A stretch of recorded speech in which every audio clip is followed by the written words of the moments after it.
Hey everybody, welcome back to Quali-Tea time. So we've had a fair bit of progress on Fox Den Beta.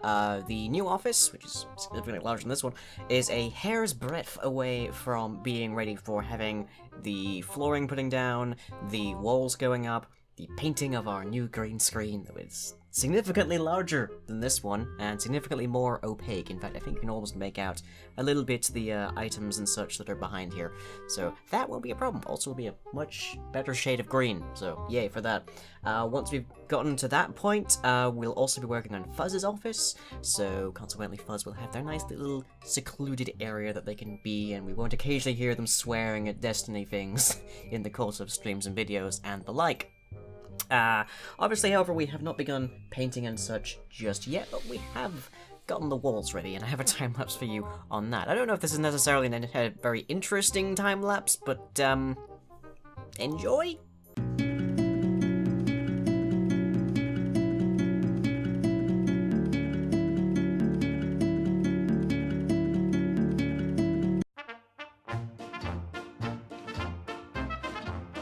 Hope you all enjoyed that. As I say, not necessarily the most interesting thing I've ever time-lapsed, but it's a time-lapse.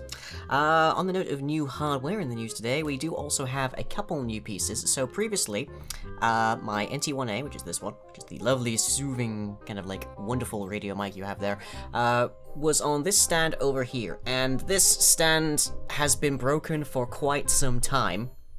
Doesn't bend nearly as far as it used to. I will not demonstrate how far it can because, hey, you're listening to this, so you'll probably hear a whole ton of noise. But I got a new stand for that. I also got the NT1A a new XLR cable, which is the cable that connects it to the converter, which then filters into Elemental so you can hear me. We've been having some trouble with that on stream most recently, so occasionally there's just like this gradually amplifying level of static that I don't really have any means of resolving on the fly. So what I've been doing is I've just been like having my podcaster on a stand over here that you've usually seen in like other vlogs. I just like and then flip on the switch. But now, because I have a second stand, even if this one is not nearly as flexible, I actually just have it over here, so it's just sort of looming over my desk as ever. And I can just flip a switch in XSplit. And speaking of XSplit, the most recent update to XSplit seems to have resolved the issues it had with my webcam. So we haven't had a problem with the webcam since it updated. Fingers crossed we don't at all. Obviously you'll notice if there is a problem, but yeah. So webcams are pretty much back to stay, as near as I can tell, for the most part, and hopefully my audio should be as wonderful and clean and crisp as ever. Other than that, the most surprising bit of news is that Flux Buddy Season 4 has started airing. You might remember I did some work on that a ways ago, not on Season 4, but, you know, it's airing. So definitely check that out. Kim and Duncan are good people, even if you don't necessarily enjoy the company they keep, or rather are contractually obliged to keep. But the series is good, the dynamic is good, and I'd love to give them a hand, because, I feel like I've become a one-man production studio over here, and I can probably lend a hand in a couple of different places. I know most of the build team that worked on the base and such in the last season would really love to do some more stuff with them.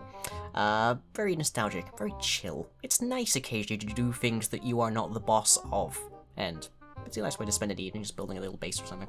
Other than that, the last piece of news I have for the week, it's gonna have a bumper crop of it today, is we have our annual Halloween Scream, which is a stream where we are watching horror movies every year, and that is on the 31st, naturally, starting at 7 PM BST. Our thematic this year is horror comedy, which means it should be a lot more accessible to people who are not necessarily big horror buffs, or people who can't really handle a lot of the general terror and such of horror movies. So on the docket for that, we'll be beginning with the wonderfully hilarious and absurd Black Sheep. Following on from that, we will have the also hilarious and absurd, but very much a classic, Evil Dead 2. And we'll be finishing off the evening with a little bit more scare, but very much more of a meta-textual kind of thing, with Tucker and Dale versus Evil. So you'll get to enjoy all of that. You'll have me sat next to you, talking in your ear the entire time. but I've been told that makes a horror movie easier to watch for a lot of people, so yay, enjoyed that. And with that, onto the schedule. On Thursday night at 9 PM BST, we have Midnight, where Kay has a couple barons still to punch. Then on Saturday at 9 PM BST, we have the Carousel, where the patrons and I get together to play a randomly selected game from the Wheel of Pain. And lastly, on Tuesday at 9 PM BST, we have Building Blocks, where we're tinkering some more with the kobolds and some goblins. And videos you might have missed. We have 2 episodes of Dailies by Daylight, where I have a thesis to spit on the failings of the visual design of the spirit, and Ace has a rough night. And we also have some various oddities showcase with the brand new type system that lets you make any mob into almost any kind of creature, even yourself. And on to the questions. So as always, these are drawn from the comment section of the preceding vlog. If you have anything to ask me, drop in a question down below and we'll see if it gets answered. Our question of the week comes from AI13. Is there a creator being lying? There have definitely been gods in the roster. Spring Realm's lying is the most obvious one. They were the god of stories. But the multiverse role system, as it were, doesn't actually extend into the creation of individual universes. There might be a line that's created their own planetoid, there might be a line that's created their own realm, but there's no line that's created an actual universe, because at that level you're above the level where lying is actually a relevant thing. At that kind of realm, it's left more to sort of like universal forces and concepts, which is above pretty much everything else. Even gods are below that level. The Maid is a noticeable exception to this rule because they are a lying, but they're also artificial. They were created from a concept. It was a sort of lightning in a bottle kind of situation.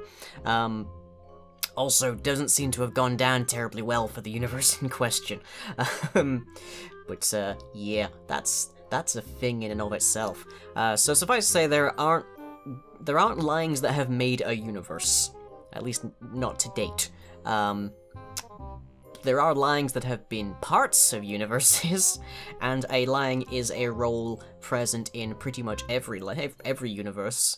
But it's yeah, that's a bit above their pay grade, as it were. And that's it for this week. So I hope you've all enjoyed, and I shall, as ever, catch you all next time.